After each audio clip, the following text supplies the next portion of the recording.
đang vậy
Doang ghét tay vương thực ta bị vàng ở là bằng đi mưa cơ kinh nhân về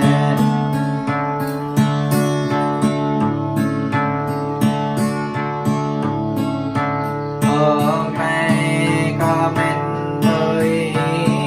là gì để con biết thấu vang căn con bị trả giờ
làm này yang với trang bề xa mới gan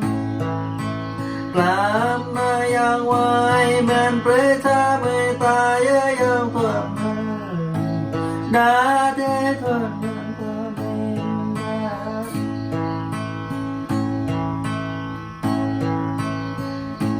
đã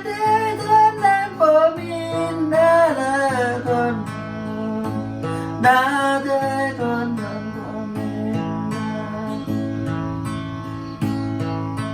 mừng qua ima nâng ca lao tơ rô mừng qua ima nâng ca tay lao tê ý cung nô kỳ qua na tuần ý ba nêu kê điều đầy dòng tuần lớn yêu đã mới tôi cho yêu bình cả tôi tập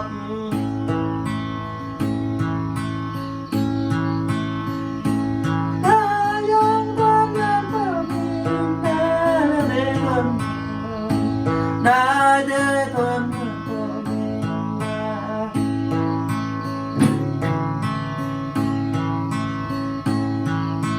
itu lâm sang là thế thuần bờ bơi tỏ quê ở thế thuần itu lâm phải là thế thuần ya